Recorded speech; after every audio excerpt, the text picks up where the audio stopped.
I'd been working there for almost a year, tucked away in the luxurious penthouse of Jack Montgomery, a man I barely knew. My job was simple: live there, keep everything spotless, and be ready whenever he called to say he was coming back from one of his endless business trips. We rarely spoke. On the days he swept in, he'd toss out a few clipped orders, barely glancing my way, then vanish again. Honestly, I didn't mind. For me, coming from a small, simple family with few opportunities, this was a dream. My mom had passed, and I'd had to give up our little house. I was 1 week away from having nowhere to go when I saw the ad. Caretaker needed. Live-in. Full-time. Single. No kids. It was like a miracle. Everything I needed. Mom had taught me how to care for a home with love, even if we never had much, and I clung to that skill like a lifeline. The interview was quick. The agency approved me and said I'd start the next day because the boss was leaving town. When they gave me the address, I couldn't believe it: a millionaire's condo in the heart of the city. My hands shook as I rang the bell, a mix of fear and excitement buzzing through me. Then he opened the door, and I swear he'd been waiting right there. Jack Montgomery was tall, with ocean blue eyes and sleek black hair that fell perfectly against his impeccable suit. He looked like he'd stepped out of a magazine, his cologne wrapping around me like a warm breeze. My stomach fluttered as he sized me up and said, "So you're my new caretaker. Come in. I'm late and need to go." I stepped inside, and he pointed upstairs. "Your room's the last one on the left. Instructions are on the kitchen table. I'll be back in a few weeks. I'll let you know." He didn't even ask my name. Cold as ice. He was gone in seconds. But I didn't care. I had a roof over my head, and that was enough. For a year, that's how it went. He'd come and go, and we barely exchanged words. Over time, though, he softened a little. He asked my name, Clara, and started using it sometimes. While I cooked, he'd linger nearby, mentioning something about his latest trip. I'll admit, I started looking forward to his returns. In a strange way, he became my only family. Then one night, everything changed. I'd spent the day scrubbing the place top to bottom, exhausted beyond words. After a shower, I slipped on a t-shirt I thought was mine and wandered into his room. His bed looked so soft, so inviting. He hadn't called to say he was coming back, so I thought, why not, just to feel it for a second. I lay down, sinking into the comfort, and before I knew it, I was out. A voice jolted me awake. "What's going on here?" I shot up, heart pounding. And there he was, Jack, staring at me. His eyes raked over me, and he added, "And in my t-shirt?" Oh no. I hadn't even realized I'd grabbed his shirt by mistake, mixed in with my things. "Jack, I can explain," I stammered. I was so tired. I came to check the room and I must have fallen asleep. "The shirt, I didn't mean to. It was an accident. I'm so sorry." He studied me, a flicker of something in his eyes I couldn't place. "Go to your room," he said, his voice steady but sharp. "We'll talk tomorrow." I scrambled out, mortified, my mind racing. What had I done? The next morning, he called me downstairs. I braced myself to be fired, to lose the only stability I had. Instead, he leaned against the counter, arms crossed, and said, "I've got a proposition, Clara." My name sounded different on his lips this time. Softer. "I'm going to my parents' place for a month. Vacation. They're dying to see me settled, and I need them to think I am. I want you to come with me. Act like my fiancé. For 30 days. Make it convincing. If you don't, you're out. No job. No home." My chest tightened. I'd spent months secretly hoping for his returns, daydreaming about him when he was gone. Now this. I was terrified my feelings would spill out. That I'd fall harder and be left with a broken heart when the 30 days were up. But I had no choice. "Okay," I whispered. I'll do it. He nodded, a faint smile tugging at his lips. Good. Pack light. I'll handle the rest. And just like that, my life turned upside down. Before we begin, a quick note. This video is a work of fiction, intended for mature audiences. It contains suggestive themes and passionate storytelling, designed for entertainment purposes only. There is no explicit content, violence, or real events depicted here. Viewer discretion is advised. If you're ready for a thrilling romantic tale, sit back and enjoy. The next day, Jack handed me a suitcase, already packed. And I couldn't believe my eyes when I peeked inside. Dresses made of silk and satin. Heels so delicate they looked like they'd break under me. And jewelry that sparkled even in the dim light of the penthouse. Things I'd never dreamed of owning. You need to look the part, Clara, he said, his voice smoother than usual, almost warm. We're heading to my parents' estate in the countryside. It's big. Gardens. A lake. The works. They're expecting me to show up settled. Just be convincing, okay? I nodded, still dazed, clutching the handle of that fancy suitcase. Something in the way he looked at me made my heart skip, like maybe this wasn't just a game to him. But I pushed the thought away. I couldn't afford to hope. The drive was long, winding through roads lined with trees that seemed to stretch forever. Jack, who'd always been so distant, surprised me. He started talking, telling me stories about growing up on that estate. My brothers and I used to sneak out and climb the oaks near the lake, he said, laughing softly. Mom would lose her mind when she caught us. I'd never heard him laugh before. Not like that. And it made him feel human, not the cold millionaire I'd worked for, but someone real. I caught myself smiling, leaning into his words, imagining a little Jack racing through the grass. By the time we pulled up to the estate, the sun was dipping low, painting the sky in shades of pink and gold. The house loomed ahead, all stone and glass, surrounded by sprawling gardens that smelled of jasmine. It was luxury beyond anything I'd ever known. His parents greeted us at the door, and I braced myself for judgment. Instead, his mom pulled me into a hug, her arms soft and welcoming. "Oh Clara, we're so happy to meet you," she said, her eyes crinkling with a smile. His dad clapped Jack on the shoulder, grinning. "About time you brought someone home, son."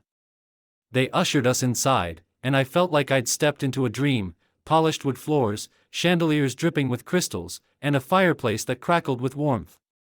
"Jack's never brought a girl here before," his mom whispered to me as she poured tea, her voice full of delight. My cheeks burned. Special, that's how it made me feel. But then the doubt crept in. Was this real, or was I just playing a role? That first night, we sat around the dinner table, and Jack slipped his hand into mine under the chandelier's glow. His fingers were warm, steady, and I had to remind myself it was for show. His parents asked questions, how we met, what I liked about him, and Jack answered for us, weaving a story so smooth I almost believed it myself. "Clara's got this quiet strength," he said, glancing at me with a smile. "She keeps me grounded." My heart fluttered. But I swallowed it down. It's an act, I told myself. Still, when he squeezed my hand, I couldn't help wondering if he felt it too, the spark I was trying so hard to ignore. The next morning, he found me in the garden, the air crisp and sweet with dew.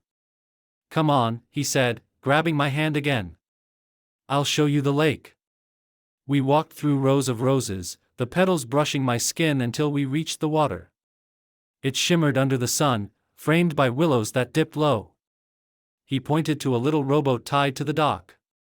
"Ever been rowing?" I shook my head, and he grinned. "I'll teach you." He climbed in first, then held out his hand to steady me as I stepped down. The boat rocked gently, and I laughed as I fumbled with the oars. "You're a natural," he teased, his blue eyes catching the light. For a moment it was just us, no parents, no pretense, and I let myself enjoy it. His laugh. The way he leaned closer to adjust my grip. The brush of his arm against mine. It felt so easy. So right. But as the sun climbed higher, reality crept back. This was temporary. 30 days. And then what? I'd go back to the penthouse, back to being invisible while he jetted off to his next trip. I watched him row us back to shore, his sleeves rolled up, his hair mussed by the breeze, and my chest ached. I was falling for him. I knew it. And it scared me to death. What if he didn't feel the same? What if I was just a means to an end? I forced a smile as we stepped onto the dock, but inside I was trembling.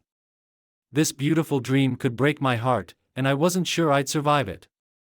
The days at the estate started blending together, each one wrapping me tighter in this strange, beautiful illusion.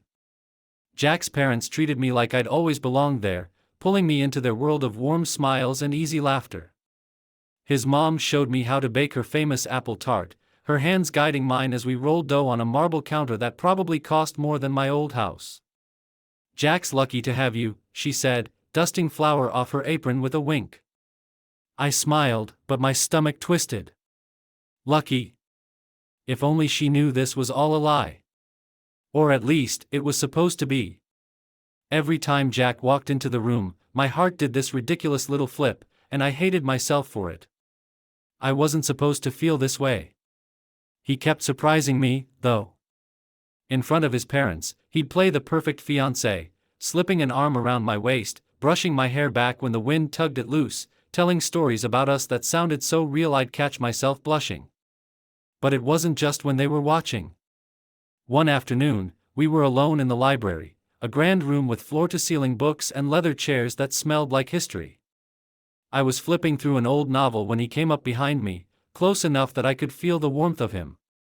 "You like to read?" he asked, his voice low, curious. I nodded, startled by how near he was. "My mom used to read to me every night," I said, my fingers tracing the spine. "It was our thing."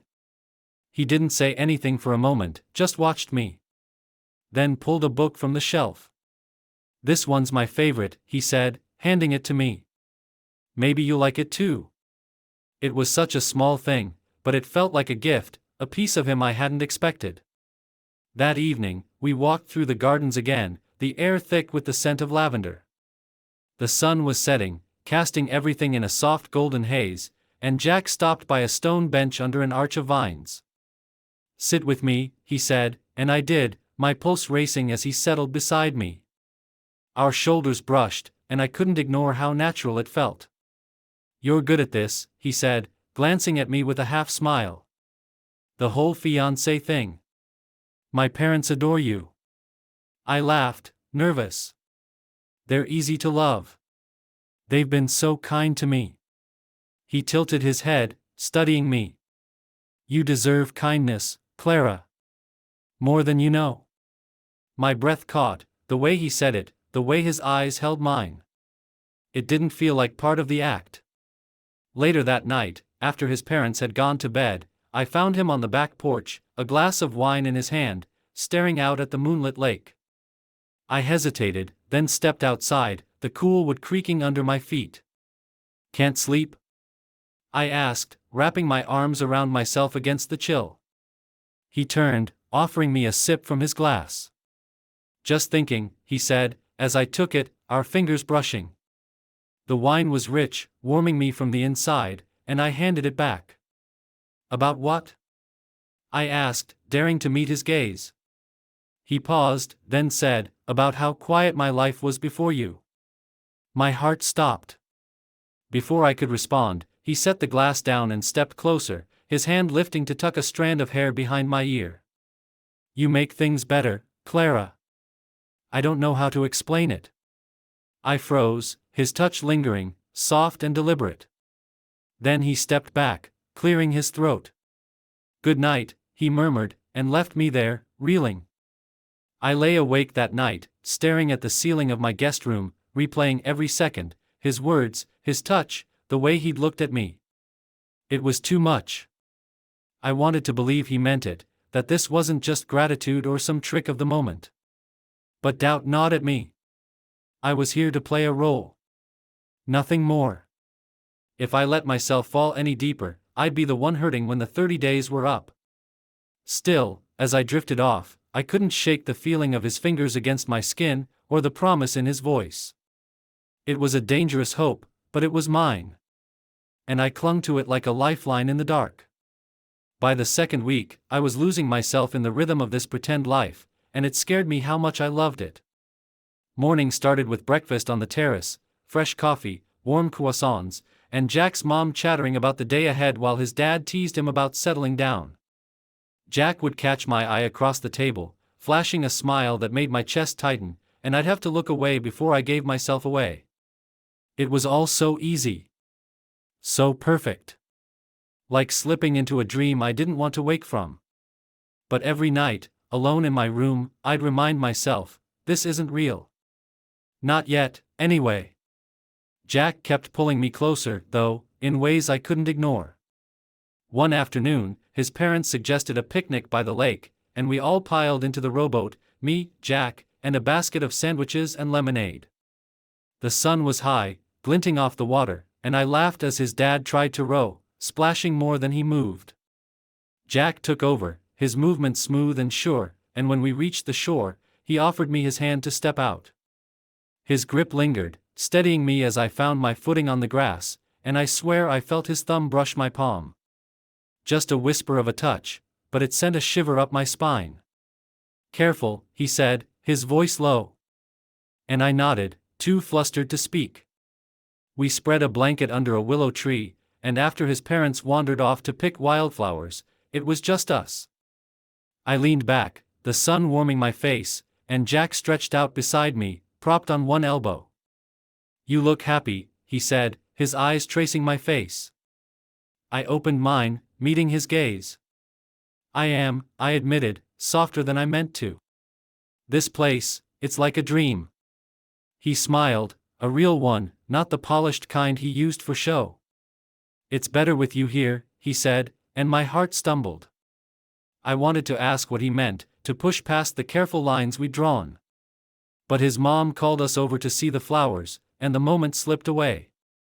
That night, there was a dinner with some family friends, and Jack insisted I wear one of the dresses he'd packed, a deep blue thing that hugged me in all the right places. Elegant, but simple. When I walked downstairs, his eyes widened for a split second before he caught himself. You look incredible, he said, offering his arm. I took it, my fingers resting on the crisp fabric of his suit, and we stepped into the dining room like we belonged together. All evening he stayed close, refilling my glass, laughing at my nervous jokes, guiding me through small talk with people who lived in a world I'd only seen in movies. His hand found mine under the table more than once, and each time my pulse raced a little faster. After everyone left, we ended up on the porch again, the air cool and quiet. I leaned against the railing, staring at the stars, and Jack stood beside me, his shoulder brushing mine. You were amazing tonight, he said, his voice soft. They loved you. I turned to him, the moonlight catching the blue in his eyes.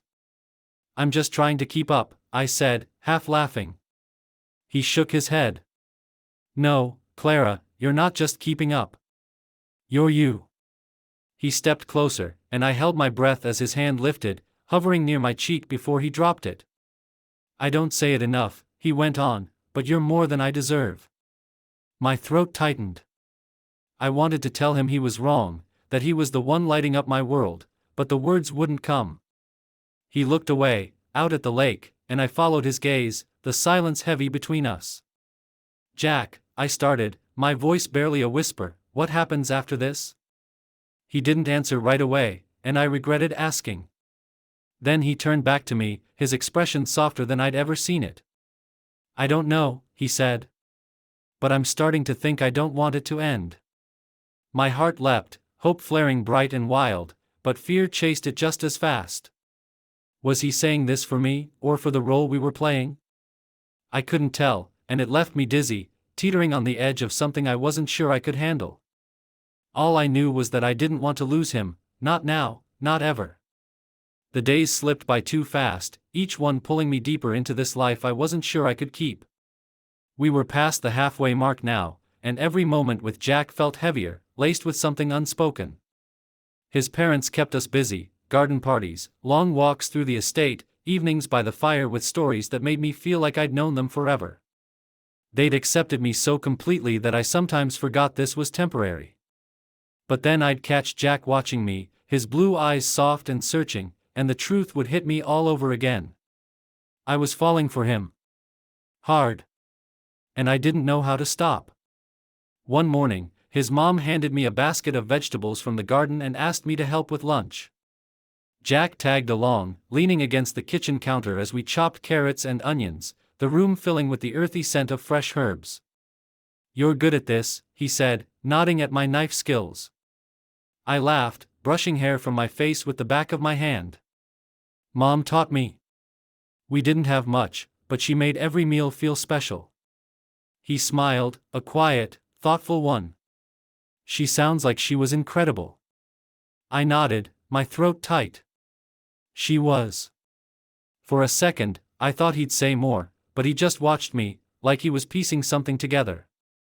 That afternoon, he pulled me aside after his parents left for a neighbor's house. "Come with me," he said, his hand finding mine like it was the most natural thing in the world. He led me to the attic, a dusty, treasure-filled space with trunks and old furniture stacked under slanted beams. "I used to hide up here as a kid," he said, opening a window to let in the breeze. We sat on a worn velvet couch, sunlight streaming through the glass, and he pulled out a photo album from a nearby box. "Look at this," he said, flipping it open. There he was, little Jack, all messy hair and gap-toothed grins, posing with his brothers. I laughed, tracing the pictures with my finger. "You were adorable." He smirked. "Were?" I nudged him, grinning. "Still are. Sometimes." We stayed there for hours, lost in stories, his about sneaking cookies from the kitchen, mine about Mom teaching me to dance in our tiny living room. It was the first time we'd really talked like that. No pretense. No audience. His laugh was warm, his voice softer than I'd ever heard it, and when our eyes met, I felt it, a shift, like the air itself was holding its breath. He reached out, brushing a speck of dust from my cheek, and his hand lingered there, warm against my skin. "Clara," he said, so quiet I almost missed it, "you make me want to be better." My heart pounded, loud and insistent, but before I could respond, we heard the front door downstairs. His parents were back. He pulled away, the moment gone, but it stayed with me, burning bright. That night we sat by the lake under a sky full of stars, a blanket draped over our shoulders. His parents were inside, and it was just us, the water lapping softly against the shore. "You ever think about the future?" he asked, his voice low, almost hesitant. I hugged my knees, staring at the ripples. "All the time. I used to dream of something stable. A home." Now I trailed off, afraid to say too much. He turned to me, his face half lit by the moon. "Now what?" I swallowed, my courage faltering, then whispered. "Now I dream of more." He didn't look away, and for a heartbeat, I thought he'd lean closer. Instead, he took my hand, threading his fingers through mine, and held it tight. "Me too," he said, so soft it felt like a promise. I couldn't sleep after that. Lying in bed, I replayed his words, his touch, the way he'd looked at me, like I was more than a stand-in, more than a convenience. Hope bloomed in my chest, wild and reckless, but fear followed close behind. We had less than 2 weeks left. What if this was all in my head? What if he was just caught up in the moment, and when the 30 days ended, so would this? I pressed my hand to my heart, willing it to slow down, but it wouldn't listen. I was in too deep. And no matter how much I tried to protect myself, I knew the truth. I didn't just want this to be real, I needed it to be. The closer we got to the end, the more I felt like I was balancing on a tightrope. One wrong step, and I'd fall into a heartbreak I wouldn't recover from. Jack was different now, though. The cold, distant man I'd met a year ago was gone, replaced by someone who sought me out, who smiled at me like I was the only person in the room. It was in the little things, how he'd bring me coffee in the morning, steaming and just the way I liked it. Or how he'd linger after his parents went to bed, finding excuses to talk. I wanted so badly to believe it meant something. But the ticking clock in my head wouldn't let me forget. We had less than a week left. One afternoon, his mom roped us into decorating the house for a family party, stringing lights through the garden, setting tables with crisp white linens and flowers from the estate. Jack and I worked side by side, hanging lanterns from the trees. And every time our hands brushed, my skin tingled. "You're good at this," he said, stepping back to admire a row of lights I'd strung. I laughed, brushing dirt off my hands. "I've had practice, making things pretty on a budget." He grinned, that easy, unguarded smile I'd come to crave. "You don't need a budget to shine, Clara." My cheeks warmed and I ducked my head, focusing on the next lantern so he wouldn't see how much his words got to me. The party that night was magic, twinkling lights, soft music, and laughter filling the air. Jack stayed close, his hand resting lightly on my back as we moved through the crowd. His cousins teased him about finally settling down, and he played along, pulling me into a story about how we'd met that made everyone laugh. But when the music slowed, he turned to me, his eyes catching mine. "Dance with me?" he asked, holding out his hand. I hesitated. Dancing felt too real, too intimate. But I couldn't say no. I took his hand, and he led me to the center of the garden, the lights glowing soft around us. His arm slid around my waist, pulling me close, and I rested my hand on his shoulder, feeling the warmth of him through his shirt. We swayed to the music, the world fading until it was just us. "You're beautiful tonight," he murmured, his breath brushing my ear. My heart stumbled, and I looked up at him, his face so near I could see the flecks of silver in his blue eyes. "Jack," I whispered, not even sure what I wanted to say. He tightened his grip just a little and smiled. "I mean it, Clara. You're everything." The song ended, but he didn't let go. And neither did I. We stood there, caught in each other, until someone called his name and the spell broke. Later, after the guests left, we ended up by the lake again, the night still and quiet. I sat on the dock, my feet dangling over the edge, and Jack settled beside me, our shoulders touching. "I used to come here when I needed to think," he said, staring out at the water. "It's peaceful." I nodded, the moonlight rippling across the surface. "It is. I could stay here forever." He turned to me, his expression serious. "What if you could?" My breath caught, and I searched his face, trying to understand. "Jack, what are you saying?" He took my hand, his thumb tracing slow circles on my skin. "I'm saying I don't want this to end, Clara. Not in 4 days. Not ever." My heart roared in my ears, hope surging so fast it hurt. "But the deal," I managed, my voice shaking. "The 30 days." He shook his head. "Forget the deal.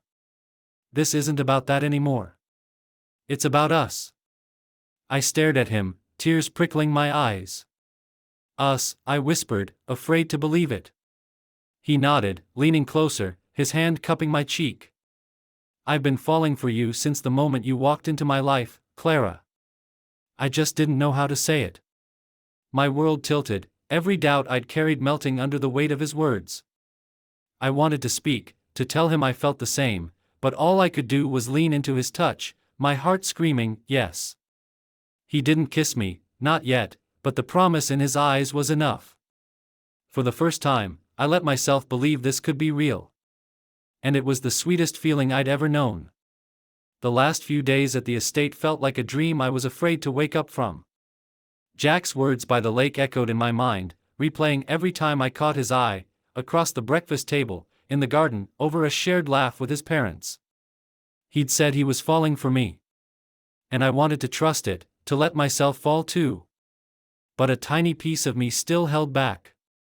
What if this was just the magic of this place, this moment? What if back in the real world he changed his mind? I pushed the fear down, burying it under the warmth of his smiles, the way he'd reached for my hand like it was second nature now. The morning of the 29th day, his mom pulled me into the kitchen, her eyes bright with excitement. "Clara, I've got a surprise," she said, handing me a small velvet box.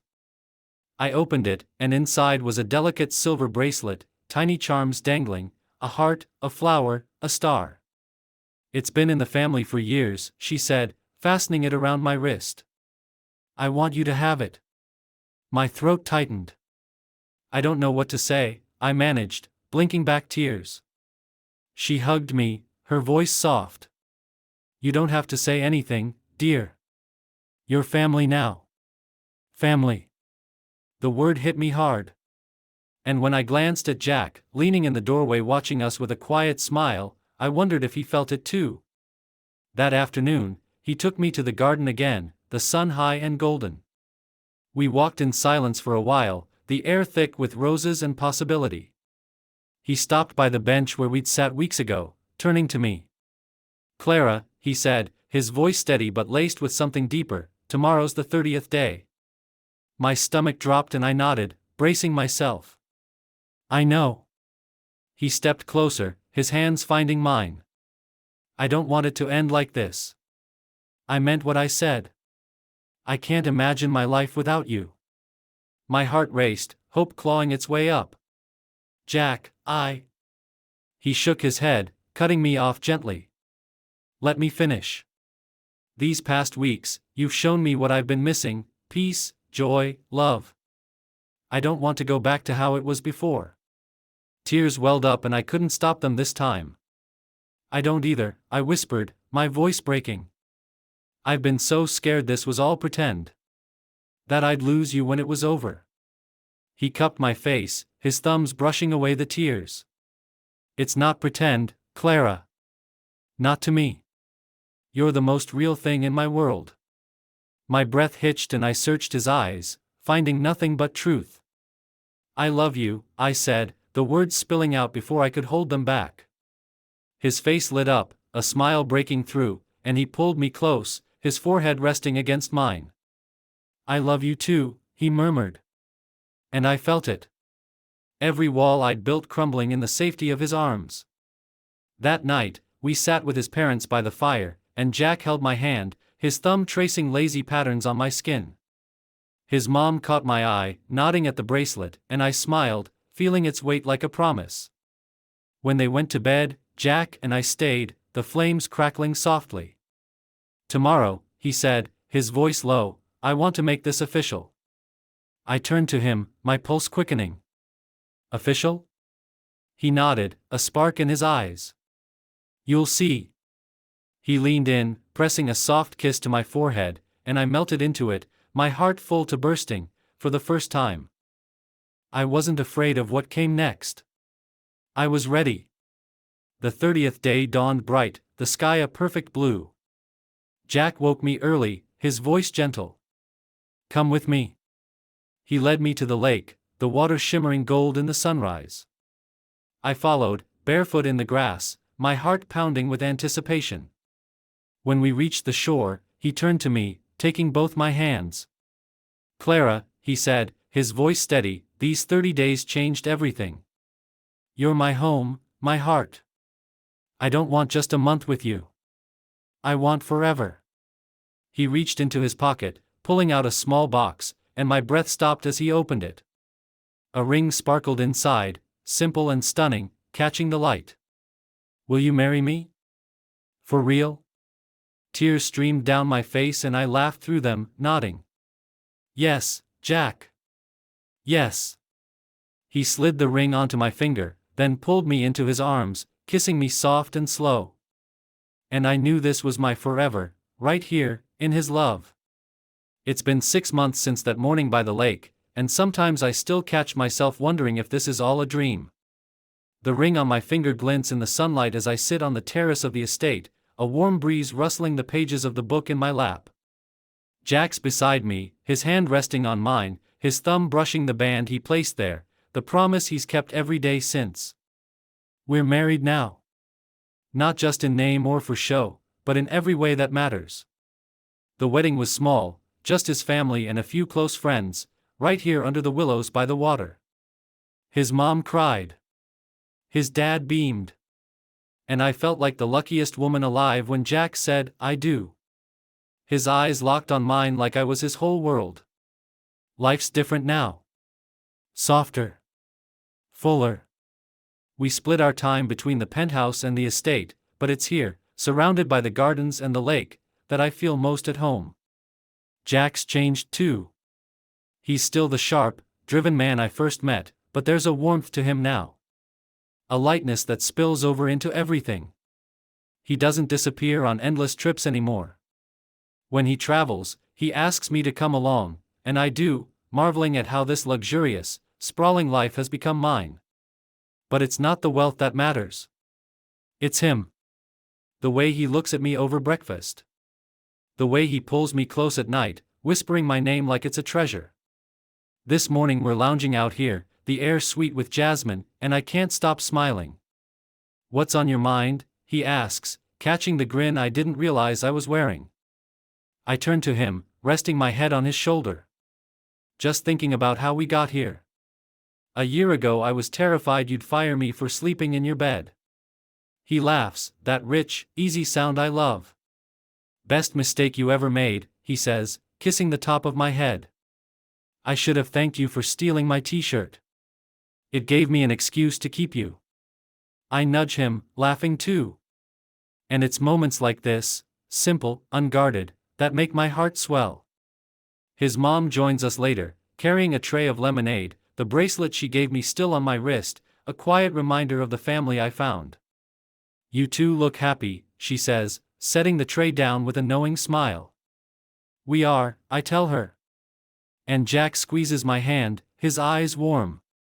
She nods, satisfied, and heads back inside, leaving us to the peace of the afternoon. I think about my mom sometimes. How she'd smile if she could see me now, safe, loved, surrounded by more than I ever dared to dream. I miss her, but I feel her here, in the way I've built a life she'd be proud of. As the sun dips lower, Jack pulls me to my feet. "Walk with me," he says, and we head to the lake, our spot, where everything changed. The water's calm, reflecting the sky in shades of pink and gold. He wraps his arms around me from behind, resting his chin on my shoulder. "I used to think I had everything," he murmurs, his voice soft against my ear. "The business, the money, the name. But it was empty. Until you." I turn in his arms, looking up at him, my heart so full it aches. "You're my everything," I say. He smiles, leaning down to kiss me, slow, tender, a promise in every touch. We stand there as dusk settles, the world quiet except for the rustle of leaves and the gentle lap of the water. I don't know what the future holds. More days like this, I hope, filled with love and laughter. But I know I'm not afraid anymore. I was lost once, adrift, with no place to call home. Until Jack found me, or maybe I found him, tangled in his t-shirt and his life. Now I'm his. And he's mine. And this, us, is the truest, most beautiful thing I've ever known. I rest my head against his chest, listening to his heartbeat, and I know I'm exactly where I belong. Forever starts here. And it's more than I ever dreamed it could be.